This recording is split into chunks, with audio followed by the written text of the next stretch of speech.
মানে সাওয়ারিতে ঢুকলেই ডানে তাকালে R15, বামে তাকালেও R15, আর সামনে আগালে R15, GSX-R, MT-15। হ্যাঁ, এই জিনিসগুলো সবারই ভালো লাগে, তবে প্র্যাকটিক্যাল ইউজের ক্ষেত্রে আমাদের সবার সাথে কিন্তু সব জায়গায় স্পোর্টস বাইকগুলো যায় না।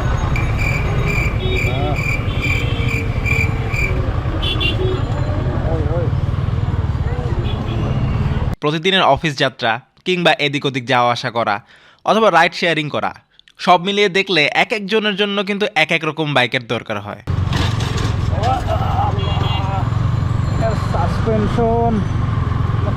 যদিও আমরা চেষ্টা করি সবসময় কালেকশনের ভেরিয়েশন রাখার জন্য, তারপরেও সবাই বলতো আপনারা ছোট্ট সেগমেন্টের বাইকগুলো কেন কালেকশনে রাখেন না। মানে সবসময় কি সব বাইকার R15 অথবা স্পোর্টস বাইকই চালাবে নাকি?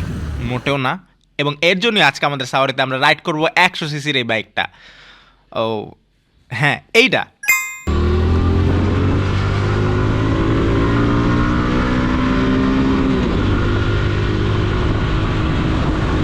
হিরো ব্র্যান্ডের এই বাইকগুলো কিন্তু যথেষ্ট পপুলার, তবে আমি স্পেসিফিকভাবে শুধু এই বাইকের কথা বলতেছি না, আমি বলতেছি হচ্ছে ছোট সিসির বাইকগুলোর কথা।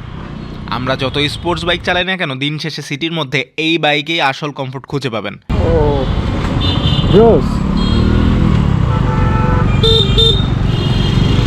কোনো ব্যাক পেনের ঝামেলা নেই, মাইলেজ নিয়ে টেনশন নেই, মেনটেনেন্স কস্ট নিয়ে ভুলে গেলেও সমস্যা নেই। এক কথায় সিটি রাইডের চিন্তা করলে এইরকম সেগমেন্টের বাইকই আপনার জন্য পারফেক্ট একটা এক্সপিরিয়েন্স দিতে পারবে। আর এই যে আমাদের সাওয়ারিতে অ্যাভেলেবেল থাকা এই বাইকটা, এটা খুব বেশি দিন হয় নাই যে এটা কেনা হয়েছে, মানে বলতে পারেন যে এইটাই ব্র্যান্ড নিউ প্রায়।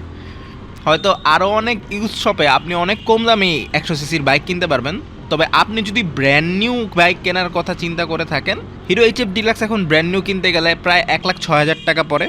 সেইখানে এই নতুনের মতো ইউনিটের প্রাইস রাখা হয়েছে মাত্র 88,000 টাকা। তবে আমি আবারও বলছি যে এটা কিন্তু প্রায় নতুনের মতোই কন্ডিশনে আছে। সাওয়ারিতে সরাসরি এসে টেস্ট রাইড দিয়ে দেখে যেতে পারেন। আপনি যদি আরও কম প্রাইসে আশা করে থাকেন, তাহলে আমরা বলবো কিছুটা বেশি কিলোমিটারের বাইক আসলে সেটা দেখতে পারেন, কারণ একটা বাইক যত বেশি কিলো চলবে সেটার প্রাইস তত বেশি কমবে।